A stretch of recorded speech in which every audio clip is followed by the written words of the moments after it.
నియోజకవర్గం వామపక్షాలకు కంచుకోట. వావిలాల గోపాలకృష్ణ వంటి స్వాతంత్ర సమరయోధులు పుట్టిన గడ్డ. కానీ ఇప్పుడు అక్కడ హై వోల్టేజ్ ఫైట్ నడుస్తోంది. తెలుగుదేశం వైసీపీ ఢీ అంటే ఢీ అంటున్నాయి. సత్తెనపల్లి సమరంలో కోడెల అంబటి సైన్యం ఇప్పుడు దూకుడు మీద నడుస్తున్నాయి. అయితే ఎవరి బలం బలహీనతలు ఏమిటి, కలిసొచ్చే అంశాలేమిటి?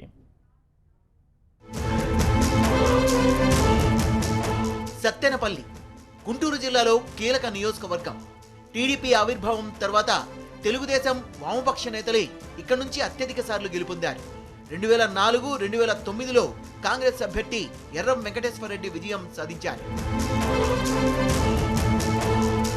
నియోజకవర్గాల పునర్విభజనలో భాగంగా నకరికల్లు, రాజుపాలెం మండలాలు సత్తెనపల్లిలో వచ్చి చేరాయి. దీంతో 2014 ఎన్నికల్లో కోడెల టీడీపీ అభ్యర్థిగా పోటీ చేసి గెలిచారు. వైసీపీ అభ్యర్థి అంబటి రాంబాబుపై 800 ఓట్ల తేడాతో గెలుపొందారు. ఈ ఎన్నికల్లో కూడా వీళ్ళిద్దరూ పోటీ పడుతుండడంతో ఈ నియోజకవర్గం హై వోల్టేజ్ గా మారింది.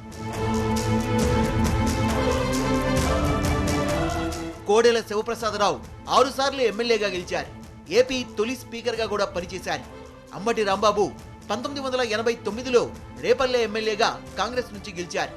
వైసీపీ ఏర్పడిన తర్వాత వాయిస్ ఆఫ్ జగన్ గా గుర్తింపు పొందిన అంబటి మరోసారి కోడెలపై పోటీ చేస్తున్నారు. 7వ గెలిచి చరిత్ర సృష్టించాలని కోడెల కష్టపడుతోంటే స్పీకర్ గా పనిచేసిన కోడెలను ఓడించి హిస్టరీ రిపీట్ చేయాలని అంబటి ఆశపడుతున్నారు.